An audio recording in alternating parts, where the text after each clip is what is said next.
영적인 싸움을 하게 되는데 조금만 볼륨을 좀 높여주시겠어요?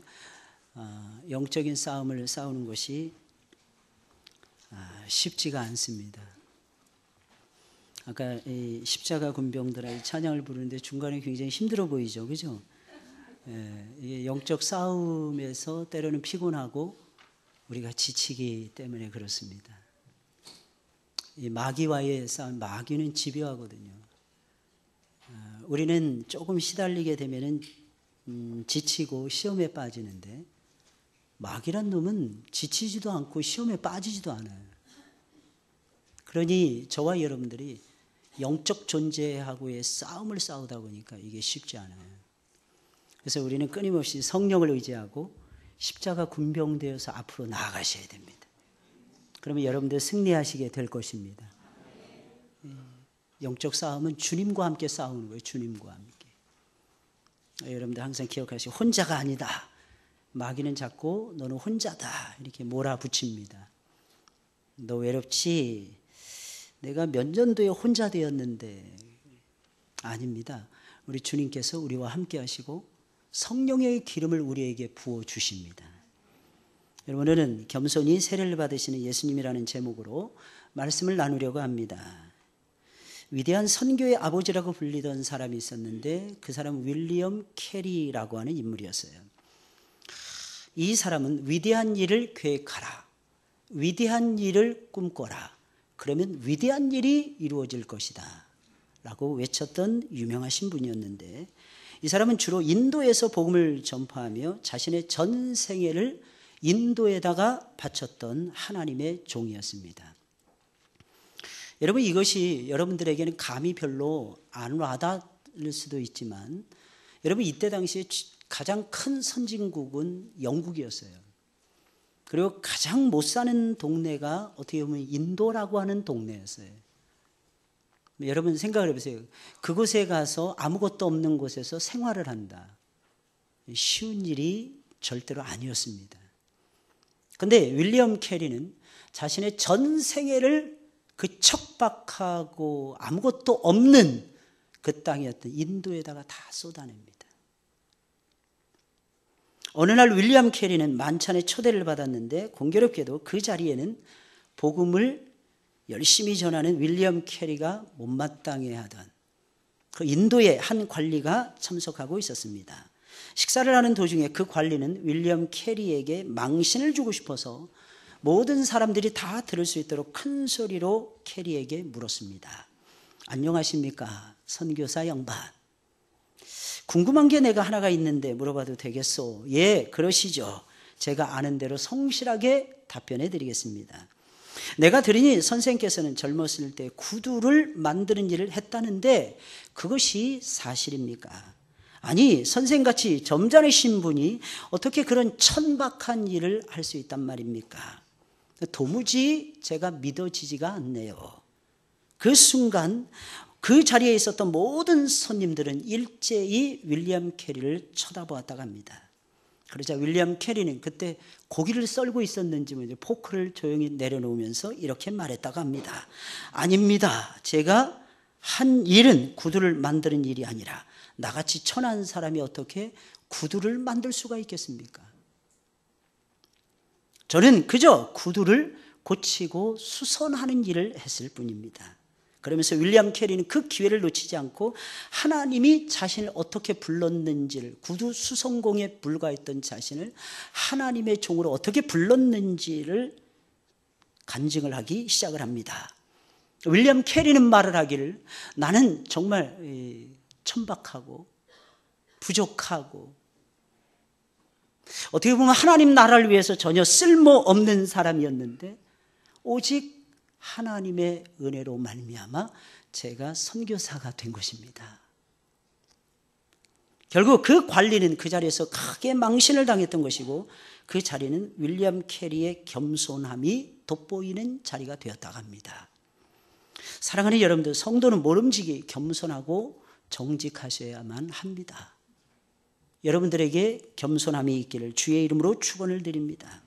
사랑하는 여러분, 이 얼마나 겸손한 모습이에요. 여러분, 이 얼마나 정직한 모습입니까? 하나도 숨기지 않잖아요. 우리 같으면 좋은 것 많이 자랑하려고 누군가로부터 망신을 당하게 되면 우리는 어떻게 해서든 그 수모에서 벗어나고 싶어 하는데, 오히려 윌리엄 캐리라고 하는 선교사는 자신의 약점을 더 부각시키는 거예요. 나는 선교사 관리, 각하께서 생각하시는 것 이상으로 나는 부족한 사람입니다. 그런데 하나님의 은혜로 제가 여기까지 올 수가 있었습니다. 사랑하는 여러분들, 어디에 무게중심을 두고 살아가고 계십니까? 겸손과 정직을 최고의 미덕으로 생각하고 계십니까? 겸손하고 정직하신 예수님을 본받아서 겸손하고 정직하게 사는 것만이 하나님이 기뻐하신 일이라고 생각을 하시고 진정 거기에만 무게중심을 두고 살아가고 계십니까? 대부분의 하나님의 종들은 한결같이 겸손한 사람들이었어요. 이 사실을 저와 여러분들이 놓치지 마셔야 됩니다. 왜냐하면 그들은 모두가 겸손하신 주님을 알았기 때문입니다. 겸손하신 주님을 만났기 때문입니다. 겸손하신 주님을 배우고 겸손하신 주님을 열심을 품고 따라가고 있었기 때문입니다. 주님은 하나님이셨어요. 우리가 잘 아시지 않습니까? 모든 만물이 그로 말미암아 지어졌고 그로 말미암아 지어지지 않은 것이 없을 정도로 우리 주님께서는 만물의 주인이시고 창조주가 되십니다. 그런데 우리 주님은 기꺼이 사람이 되셨잖아요, 여러분. 저는 여러분들에게 이러한 겸손함이 있었으면 좋겠습니다. 세례 요한이 요단강에서 영혼을 깨우는 위대한 소리를 지르며 세례를 베풀자 수많은 사람들이 구름처럼 몰려오는 것이었어요. 그 광야에서, 그 요단강에서 아무도 없는, 집이랑 아무것도 없는, 심지어는 천막조차도 없는 그 황량한 광야에 세례 요한이 하나님의 말씀을 선포합니다.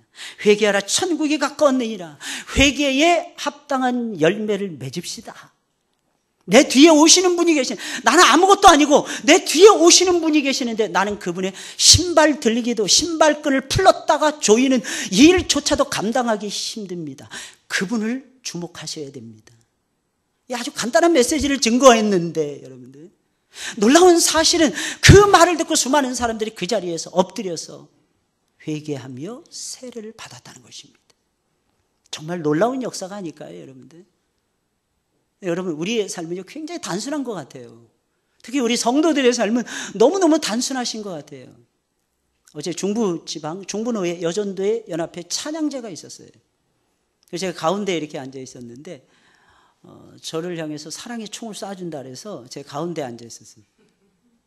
그래서 저는 어떤 반응을 보니 그냥 그 말만 듣고 그냥 가운데 앉으라 그래서 가운데 앉았을 뿐이에요. 그것도 맨 앞줄에 제가 앉았어요. 제 옆에는 아무도 없었고 오직 그냥 저 혼자만 이렇게 앉아 있었는데 덕분에 우리 권사님들, 우리 집사님들 덕분에 제가 어제 은혜를 많이 받았어요. 생각해 보니까 저만 S석에 앉아 있더라고요. 저만 S석에 딱 하냐 앉아가지고 찬양을 음미를 하면서 하나님께 영광을 돌리는데 첫 곡부터 시작해서 마지막 한 10번째 곡이 한 10곡 한 것 같아요. 얼마나 은혜를 받았는지 모르겠어요. 결정적인 건 우리 식구가 8번째 했는데 총을 결정을 탁 쐈어요. 사랑의 총을 탁 쐈을 때. 그리고 끝나고 나서 욕을 바가지로 먹었습니다. 왜냐하면 사랑의 반응을 안 보였다고. 사랑의 반응을 안 보였다고 저한테 와서. 목사님 어찌 그럴 수가 있습니까? 교회 와서도 막 1라운드, 2라운드, 막 3라운드 막 계속 하는 거예요. 간식 준비하면서. 어제 우리 청년들하고 우리 학생 5시 반부터 시작해서 7시 반까지 찬양 집회를 열었어요. 숫자는 생각했던 것보다 많이 오진 않았어요. 그런데 얼마나 은혜로운 시간이었는지 모릅니다. 우리 성도라는 존재가 그렇게 단순해요, 여러분들. 그 하나님이 찬양하면서 그렇게 좋아하는 거예요. 춤추면서 그렇게 좋아하는 거예요. 저도 모처럼 춤을 춰봤습니다. 그때 저보고 권사님들이 하시는 말씀, 다이아몬드 춤을 출 수 있냐고. 제가 어떻게 춰요, 그걸? 한 번도 저는 춰본 적이 없다고. 그랬더니 목사님 그런 것도 안 춰보고 어떻게 인생을 살아가시냐고. 저는 한참 제가 세상 것을 좋아할 무렵에 예수님을 만났어요. 한 15년, 한 20년 동안은 세상에 뭐 TV도 안 봤던 것 같고 노래도 안 들었던 것 같고 세상 노래, 흘러간 노래 이런 거 아무것도 모르고 지나갔던 것이 기억이 납니다. 아무쪼록 사랑하는 여러분들, 우리 예수 믿는 사람들 너무너무 단순하지 않습니까? 하나님의 말씀도 그래요. 복잡하지 않아요. 마음을 오픈하시고 여러분들이 들으시면 하나님 말씀은 전부 다 은혜가 되는 하나님의 말씀입니다. 사랑하는 여러분들, 믿으시길 예수님의 이름으로 축원을 드립니다. 회개하라, 천국이 가까웠느니라. 회개와 천국을 연결시켰어요. 심오한 진리가 담겨져 있죠. 진정 너희가 회개했으면 회개에 합당한 열매를 맺고 이랬어요. 지난 주간에 이 말씀을 선포했더니 나가는데 많은 분들이 목사님 저를 향해서 주시는 말씀인 것 같습니다. 그리고 새벽 예배 안 보이시더라고요.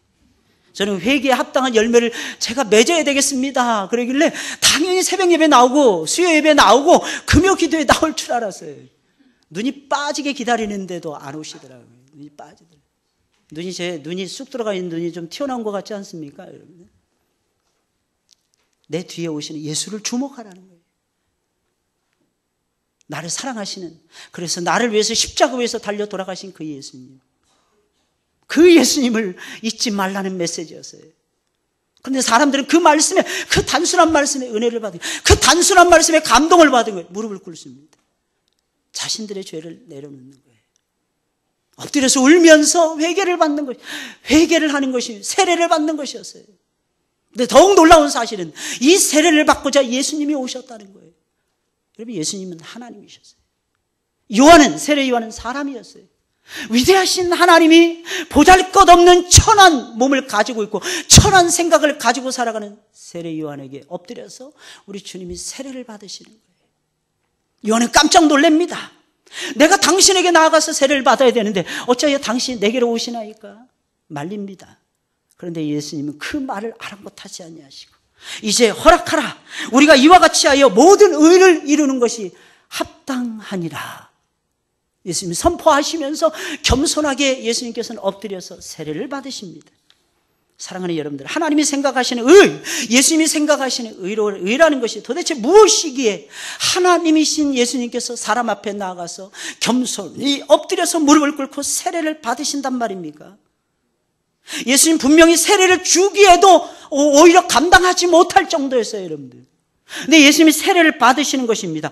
그것이 또한 하나님의 의를 이루는 것이라고 예수님 말씀하셨다는 것입니다. 여기서 하나님의 의라는 것이 무엇입니까? 하나님 안에 있는 의로움을 드러내는 것입니까? 아닙니다. 여기서 말하는 하나님의 의라는 것이 무엇입니까? 하나님은 의로운 존재이시며 사람은 흉악무도한 죄인이라는 것을 나타내는 것입니까? 그것도 아니었어요. 그렇다면 여기서 말하는 하나님의 의라는 것은 무엇입니까? 여기서 말하는 하나님의 의라는 것은 죄인을 살리는 의로움을 얘기하는 것입니다. 하나님 안에 있는 의로움을 죄인에게 주고 그 죄인을 다시 살리는 것. 그래서 하나님이 원래 기뻐하는 자리가 있었다는 거예요. 우리의 자리가 있었다는 거예요. 그 우리의 본래의 자리로 우리를 되돌려 놓는 것, 이것을 가리켜서 성경은 하나님의 의라고 얘기해요.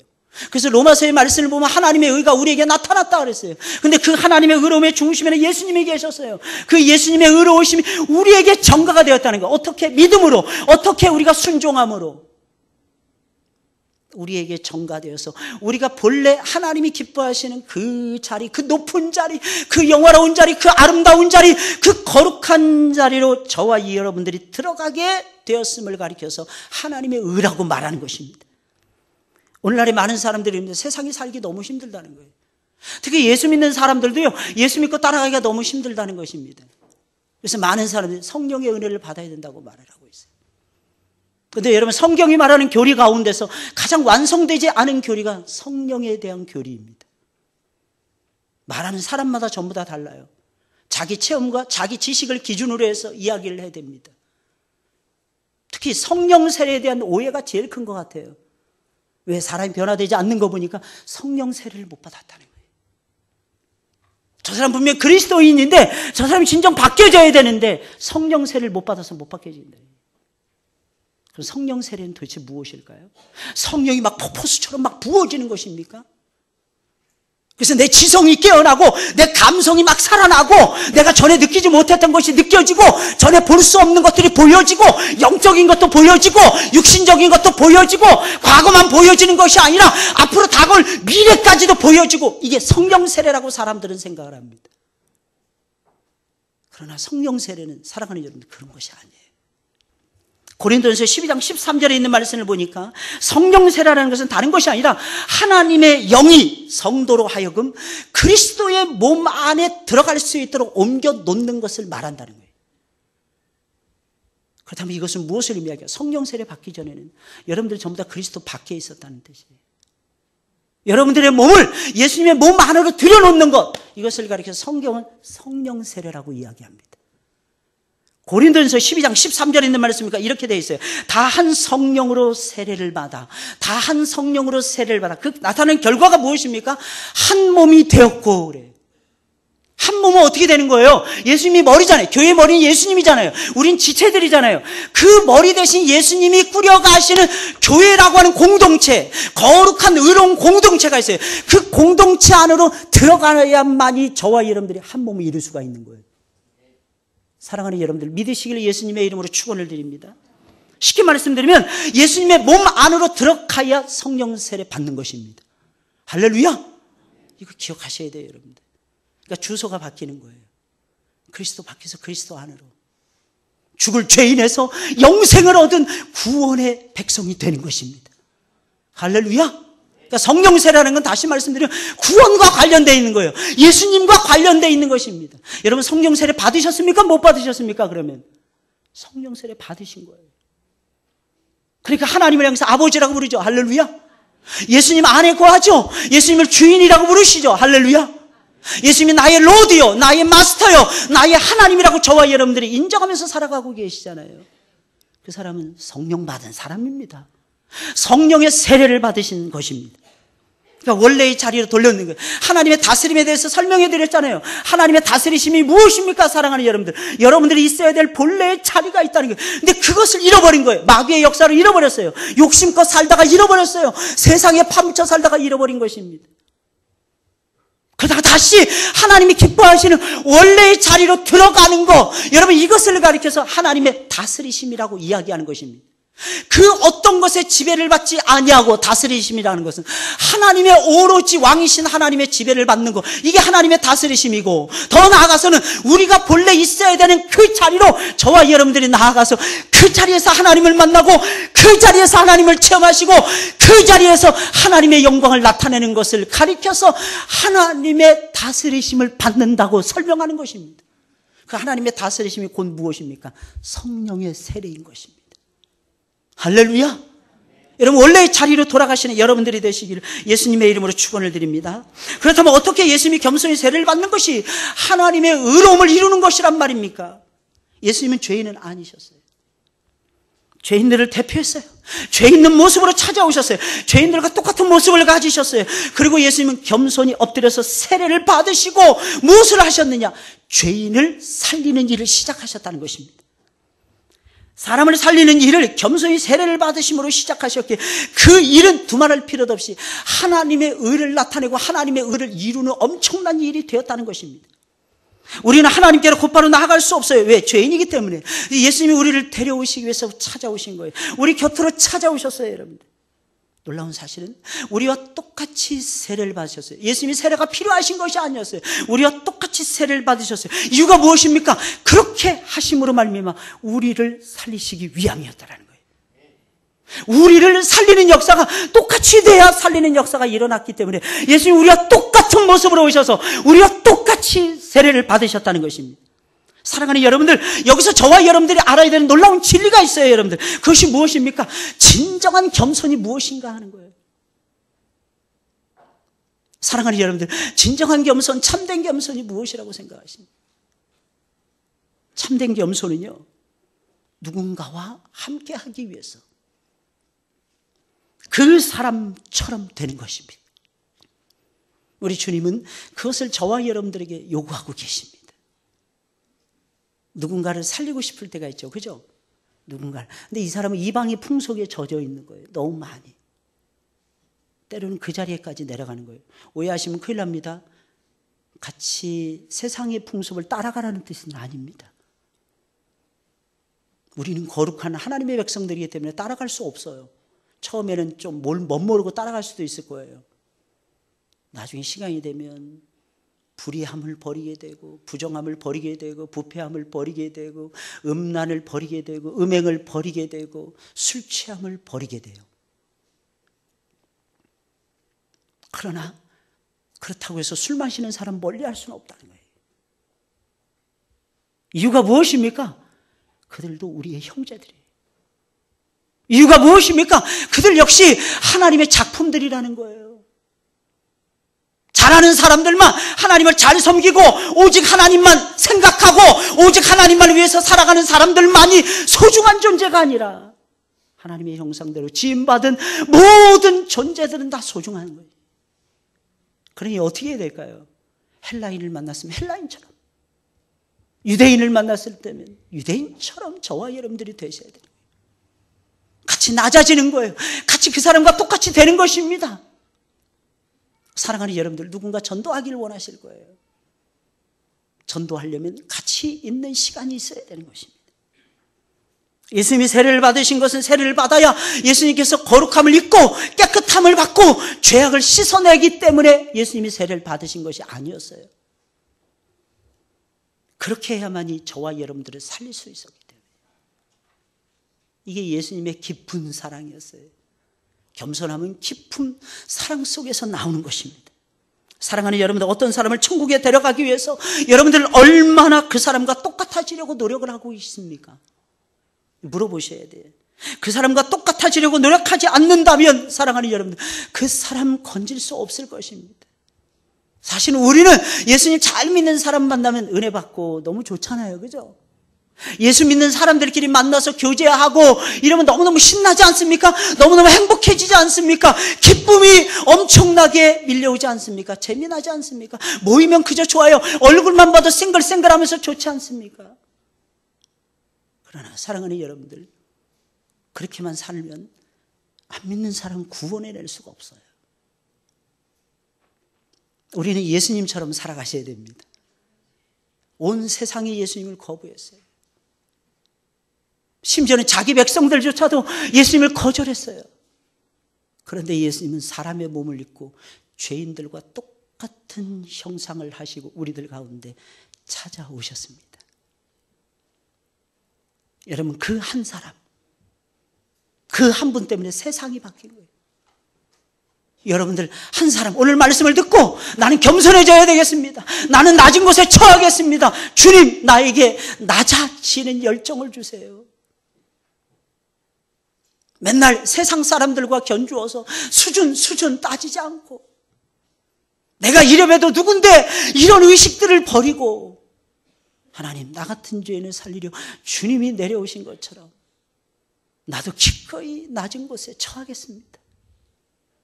이 마음을 가지시고 오늘 한번 결심해 보세요. 여러분들, 세상이 달라지게 될 것입니다. 그럼 우리가 예수님처럼 겸손히 낮아지면 어떤 일이 벌어지는 것입니까? 예수님께서 겸손히 세례를 받으실 때 사랑하는 여러분들, 어떤 역사가 일어났습니까? 첫째로 하늘이 열리는 기적이 일어났어요.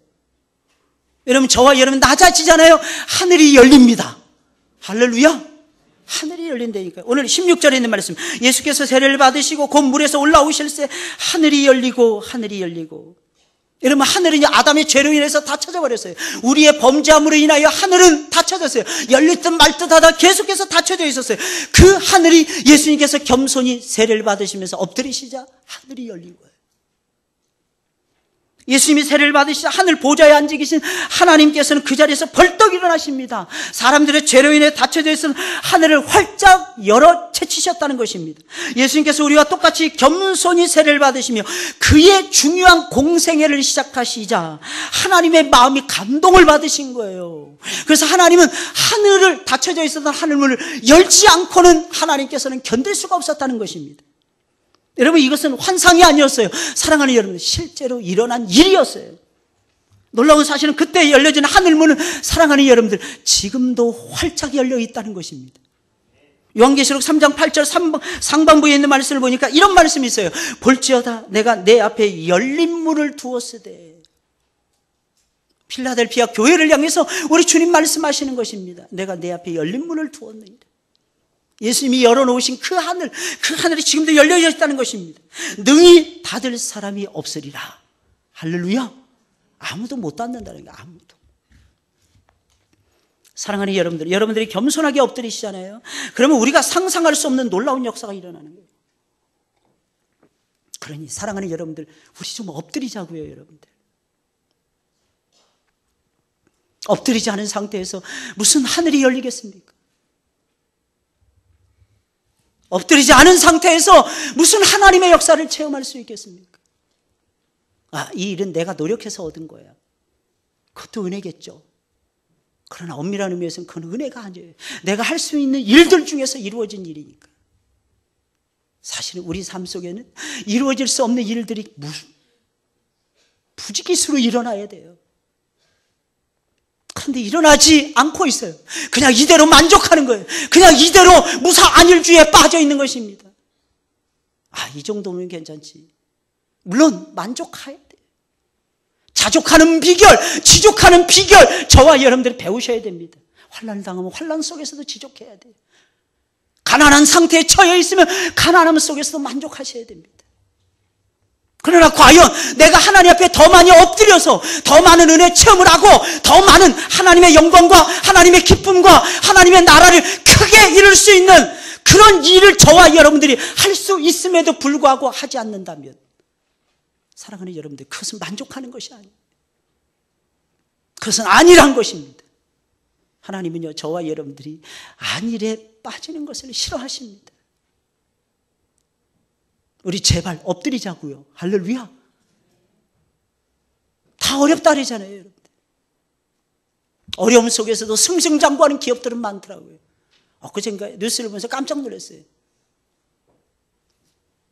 이제 삼성전자가 모든 스마트폰에 들어가는 모든 것을 자기네들 걸로 다 채웠어요. 타이젠인가 OS 프로그램을 깔았어요.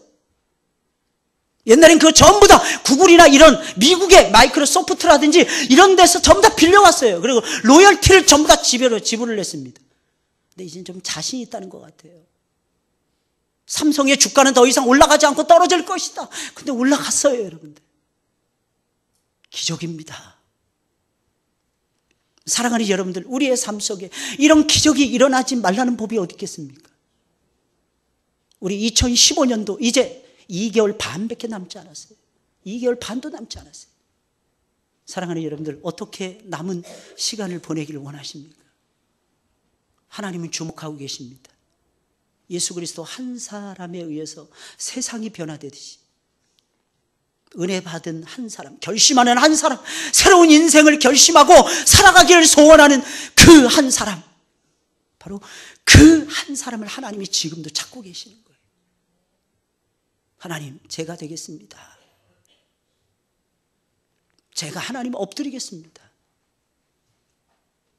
그러면 정말 놀라운 역사가 벌어질 것입니다. 우리 엎드리자고요. 형통하면 일이 잘 풀리게 하신 주님께 영광 돌리기 위해서 엎드리시고, 어려운 일을 당하시면 그 어려움을 이겨내게 해달라고 엎드리고, 그러면 하늘이 열리고야 말 것입니다. 어떤 신학자들은 이 말씀을 빗대서 하늘이 열리는 이 광경은 예수님에는 아무도 본 사람이 없다라고 주장을 합니다. 그러나 그렇지 않습니다. 지금 예수님은 대관식을 하고 있는 거예요. 예수님 왕이셨잖아요. 예수님 제상이었잖아요. 위대하신 선지자셨어요. 예수님 왕으로서, 제상으로서, 선지자로서 이 삼중 직분을 감당해내기 위해서 지금 역사적인 대관식을 갖고 있는 것입니다. 이 대관식에 참석한 모든 사람들은요, 그날의 광경을 다 봐야만 되는 것입니다. 예수님만 모신 것이 아니었어요. 사랑하는 여러분들, 세례 요한도 왔고, 수많은 사람들, 세례받고 회개하고 새 사람 되기를 원하는 모든 사람들이 예수 그리스도께서 엎드려서 세례를 받으실 때 하늘이 열리는 놀라운 광경을 보셨다는 것을 기억하셔야 될 것입니다. 예수님이 겸손히 세례를 받으시자 하늘이 활짝 열렸다는 것입니다. 사랑하는 여러분, 우리 적은 능력 가지고 있잖아요. 그럼에도 불구하고 말씀 붙들고 엎드리시면, 저와 여러분들이 겸손하게 기도에 무릎을 꿇으시면, 사랑하는 여러분들, 요한계시록 3장에 나오는 빌라델피아 교회처럼 저와 여러분들에겐 하나님의 놀라우신 역사가, 하늘이 열리는 기적이 일어나고야 말 것입니다. 여러분, 이유가 무엇입니까? 성도의 삶은요, 내 능력에 따라서 좌우되는 삶이 아니라는 거예요. 기억하셔야 돼요. 하나님의 능력에 따라서 여러분들의 인생이 결정이 되는 것이지, 여러분들의 능력에 따라서 여러분들의 인생이 결정되는 인생이 아니라는 것입니다. 하나님께서 부어주신가 빌라델피아 교회가 적은 능력을 가지고도 두 가지였어요. 첫째, 말씀을 붙잡습니다. 둘째, 예수의 이름을 배반하지 않았어요. 이게 어떻게 이럴 수 있어요? 환난과 핍박이 계속되는데 끝까지 그들은 말씀 붙잡고 핑계대지 않고 좌우를 돌아보지 않고 오로지 외로운 길, 좁은 길을 지나가서 좁은 문을 통과해서 아버지께로만 향하고 있었어요. 사랑하는 여러분들, 여러분들이 이렇게 살아가시길 주의 이름으로 축원을 드립니다. 적은 능력을 가지고 엎드렸다는 거예요. 여러분, 둘째로 예수님이 세례를 받으시며 엎드려서 세례를 받으시자 성령이 비둘기같이 임하는 놀라운 역사가 일어났습니다. 겸손히 주의 말씀을 따라가면 성령이 쏟아져요. 성령이 비둘기같이 쏟아지게 되는 것입니다. 오늘 본문 16절에 있는 말씀 뒷부분입니다. 하나님의 성령이 비둘기같이 내려 자기 위에 임하심을 보시더니, 여러분, 사랑하는 여러분들, 우리는 성령의 인도하심과 도와주심이 없이는 한 시간도 살 수 없습니다. 여러분들, 반드시 성령의 기름 부어주시는 역사가 있어야만이 우리 믿음 지켜요, 말씀 지켜요, 힘있게 저와 여러분들이 살아갈 수가 있는 것입니다. 다른 것은 몰라도 사랑하는 여러분들 꼭 기억하셔야 됩니다. 신앙생활만큼은 절대로 성령의 도우심이 없이는 못 살게 되는 것입니다. 성령의 인도하심이 있고 성령의 도우심이 있기 때문에 저와 여러분들이 신앙생활을 열심히 감당해낼 수가 있는 거예요. 그래서 고린도전서 15장 10절에 있는 말씀을 보니까 사도 바울이 이렇게 고백을 하잖아요. 나의 나 된 것은 하나님의 은혜로 된 것이니 그 은혜가 헛되지 아니하여 내가 모든 사도보다 더 많이 수고했노라. 그러나 바울은 고백을 해요. 내가 한 것이 아니요 오직 나와 함께 하신 하나님의 은혜로라. 사랑하는 여러분들, 정말 하나님의 은혜에 기대고 좀 살아가시길 주의 이름으로 축원을 드립니다. 그 은혜가 오고 있는 거예요. 그 은혜가. 그 은혜를 부어주시기 위해서 우리를 어렵게 하는 거예요. 그 은혜를 부어주시기 위해서 우리에게 고난의 가시밭길을 주시는 거예요. 물론 죄악 때문에라도 우리가 고난받죠. 단순히 죄악을 끊어놓기 위해서 하나님께서 저와 여러분들에게 고난의 쓴 잔을 주시는 것이 아니에요. 그 은혜를 부어주시기 위해서, 그 은혜에 간절하게 매달리라고, 그 은혜가 있으면 모든 것이 된다는 것을 확신시켜주기 위해서 그 은혜의 보자기를 펴고 그 은혜의 돗자리를 펴고 그 은혜 속에서 하나님이 부어주신 은혜와 축복을 누리시라고 하나님께서 고난의 쓴 잔을 저와 여러분들에게 허락해 주신다는 것입니다. 그러니 사랑하는 여러분들, 하나님의 은혜에 기대시기를 주의 이름으로 축원을 드립니다. 그러나 아무에게나 성령이 충만해 주시는 은혜로운 역사가 일어나는 것이 아닙니다. 예수님처럼 하셔야 돼요. 예수님처럼 겸손하셔야 돼요. 예수님처럼 말씀을 붙잡으셔야 돼요. 예수님처럼 자신을 내려놓으셔야만 되는 것입니다. 예수님처럼 겸손해지셔야 돼요. 누가 뭐라고 해도 그 욕을 때로는 받아먹을 수 있어야 되는 것입니다. 나는 내가 무엇이간데 하나님 이런 욕을 다 먹습니까? 근데 우리는 거꾸로 그러죠. 내가 누군데 네 놈이 나한테 욕하냐는 거예요. 사랑하는 여러분들 기억하셔야 됩니다. 하나님의 위대한 역사는요, 내가 변해야 역사가 나타나는 거예요.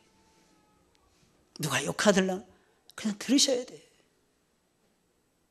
누가 가운데 손가락 치켜들고 온갖 상욕을 하더라도 여러분들, 아, 내가 욕먹을 만한 죄인이구나. 이게 하나님 안에 있는 성도의 진정한 모습이라는 거예요. 성령이 충만해지면 그렇게 돼요. 오늘 말씀이니까 성령이 게다가 비둘기처럼 임했다 그랬어요. 비둘기 순결하죠, 여러분. 온유하죠. 그런데 비둘기처럼 임한 거지 성령이 비둘기는 아닙니다. 비둘기의 형체를 가지고 계신 것은 아니에요. 그런데 비둘기의 모양을 가지고 예수님이 성령께서 찾아오셨어요. 이거 역시 모든 사람들이 다 보았어요. 얼마나 답답하셨으면 보여주셨겠어요. 보지 않고 믿는 자가 복이 있다는데.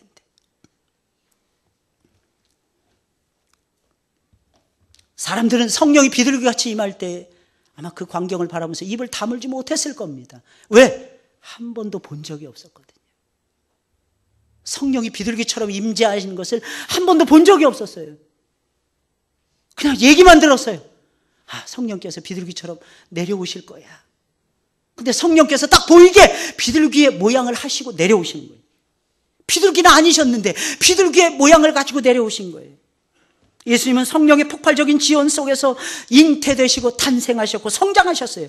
그리고 성령에 이끌려 세례를 받고 계십니다. 그리고 세례를 받고 올라오실 때는 성령이 예수님의 머리 위에 충만하게 임재하셨던 것입니다. 이것은 무엇을 상징하는 것입니까? 예수님 자신이 이제부터는 성령 하나님의 폭발적인 지원 속에서 자신의 공생애를 펼쳐가실 것이다 라고 하는 것을 증거하는 강력한 증거였다는 것입니다. 성령이 비둘기같이 임재하신 이유가 무엇입니까? 여러분, 비둘기는 다른 야생 조류들과는 다르게 사람들을 겁내지 않아요. 사람들 가운데 날아옵니다. 그리고 오랫동안 그 품에 안겨 있어요. 이게 비둘기의 속성입니다.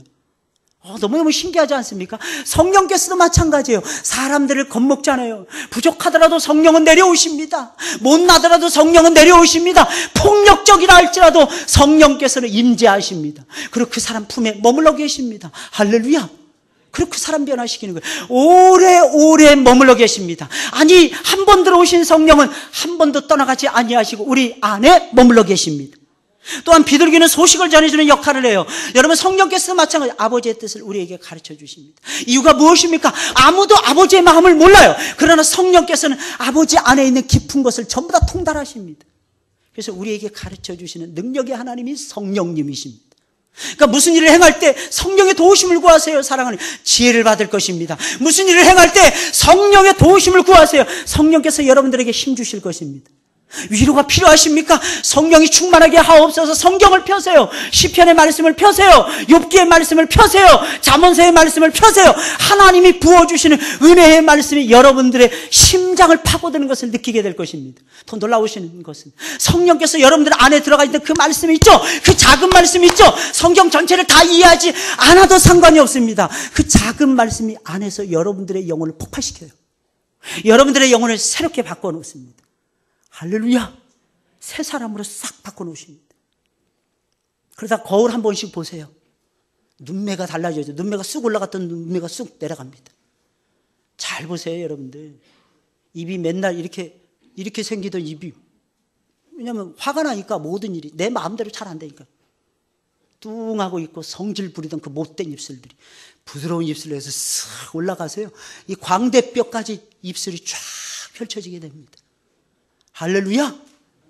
믿으셔야 돼요, 여러분들. 그 믿음 속에서 역사가 일어나요.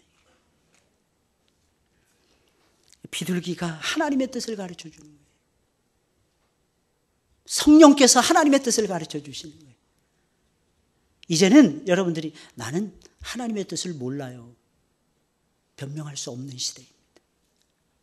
왜냐하면 성령의 스승이 되셔서 다 가르쳐 주시니까.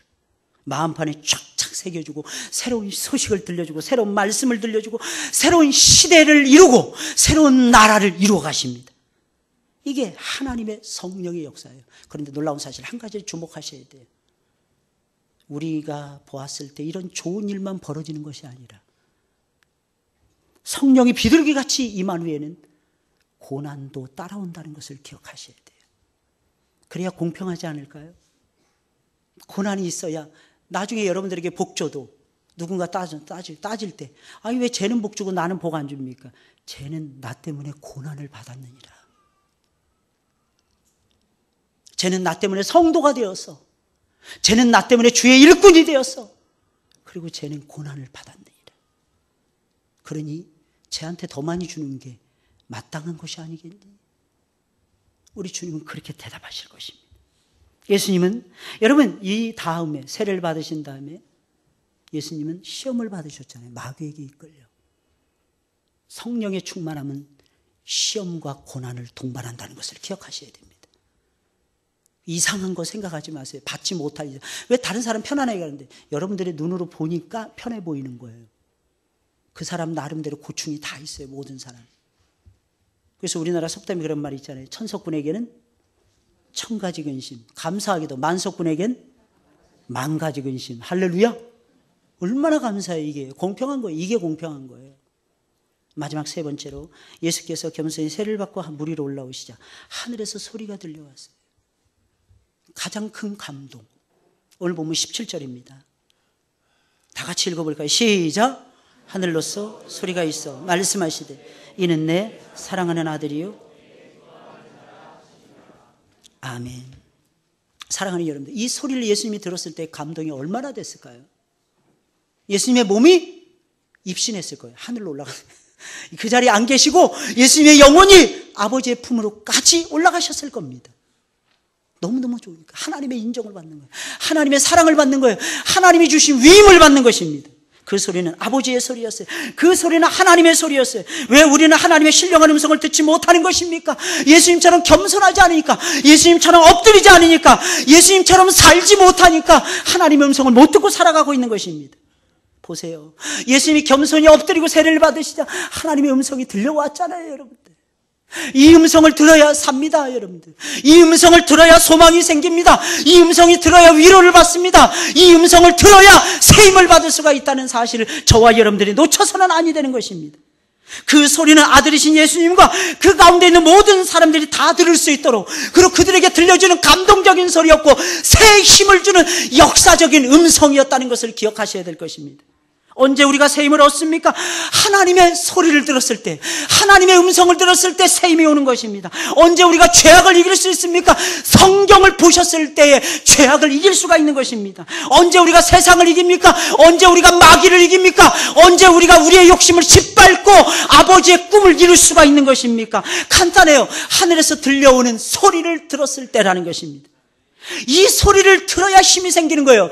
이 소리를 들어야 장수가 되는 것입니다. 이 소리를 들어야 하나님의 자녀가 될 수가 있는 것입니다. 사람들은 불행하게도 이 소리를 듣지 못한 채 그저 열심히만 세상을 살고 있어요. 그저 열심히만 살면 다 보상받는다고 착각하고 있는 것입니다. 그저 사람들이 아는 소리에만 귀를 기울이면서 살아가고 있습니다. 왜? 저 유력한 자의 말을 들어야 내 인생이 풀린다고 착각하고 있기 때문인 것입니다. 그러나 아십니까, 여러분? 내 인생은 주님 손에 달려있는 거예요. 제발 믿으시길 주의 이름으로 축원을 드립니다. 그분이 계셔야 내가 있는 거예요. 그분이 없으면 나도 없는 것입니다. 예수님은 어떤 소리를 들었습니까? 여러분, 성경을 펴시고 하나님의 말씀을 듣다 보면 이 음성이 들려오지 않나요? 이는 내 사랑하는 아들이요 내 기뻐하는 자이니라. 다른 말로 하면 이런 뜻입니다. 성경을 읽으면 읽을수록 느껴지는 마음, 너는 내 사랑하는 딸이니라, 너는 내 사랑하는 아들이니라, 내가 너를 기뻐한단다. 들려오십니까? 그 음성이 보이십니까, 여러분들? 이 음성이 안 들리고 이 음성이 안 보이니까 힘이 없는 거예요. 힘은 말씀에서 오는 거예요. 많은 사람들이 방언 기도하고 어쩌고저쩌고 말을 합니다. 방언 기도하는 사람들 내용을 자세히 들어보세요. 정말 유치하기 짝이 없습니다. 이유가 무엇입니까? 하나님의 속성 가운데 단순성이 있고 우리의 속성 가운데 하나님이 넣어주고자 하는 위대한 속성이 단순성입니다. 하나님 앞에 단순해지라는 뜻이에요. 성경 전체의 요약, 내가 너를 사랑한단다, 내가 너를 기뻐한단다. 하나님, 내가 주님을 사랑합니다, 내가 주님을 기뻐합니다. 이 고백 외에 무슨 고백이 더 이상 필요하겠습니까? 새로운 것은 없어요, 여러분들. 그러나 늘 새롭게 들려집니다. 왜? 내 환경이 바뀌니까, 내 처지가 바뀌니까, 내 믿음이 오락가락하니까. 올라갔다 내려갔다 올라갔다 내려갔다. 어떤 데는 2층 천까지 올라갔다가 어떤 데는 3층 천까지 올라가고 어떤 데는 1층 천도 못 올라가고 맨날 땅 위에서 기고 있으니까. 그러다가 딱 하나님의 음성을 듣는 거예요. 그러다가 천사가 날개를 가지고 올라가듯이 날개를 달고 3층 천까지 쑥 올라가서 주님을 만나는 체험을 하게 되는 거예요. 겸손히 엎드리시는 여러분들이 되시길 주의 이름으로 축원을 드립니다. 예수님은 공생애를 앞두시고 하나님 앞에 엎드린 거였어요. 하나님이 정해놓으신 룰, 내가 사람이 되어야 하느니라, 내가 온전한 사람이니라. 아버지, 나는 하나님이 아닙니까? 그래, 너는 하나님이야, 너는 내 아들이니라. 그러나 너는 사람이 되어야 하느니라. 온전한 사람이 되었을 때 내가 너를 통해서 내가 구원하고자 하는 문영혼들을 살려줄 것이니라. 우리 주님은 그래서 엎드리시는 거예요. 낮아지시는 거예요. 그 열정, 그 열망이 묻어나서 세례까지 받으시는 거예요. 무릎 꿇고, 죄인에게 무릎 꿇고 완벽하게 의로우신 하나님께서 죄인에게 무릎을 꿇으시고 세례를 쭉 받으시는 거예요. 그러자 하늘이 열리는 거예요. 하늘 문이 활짝 열리는 거예요. 성령이 비둘기같이 쏟아지는 거예요. 그러자 놀라운 사실은 하나님의 음성까지도 들려오는 거예요. 이는 내 사랑하는 아들이요 내 기뻐하는 자이니라. 이 음성 때문에 예수님께서는 공생애를 무난히 너끈히 충만하게 감당해 내실 수가 있었던 것입니다. 여러분들도 그렇게 되시길 주의 이름으로 축원을 드립니다. 감당해 내셔야 되는 거예요.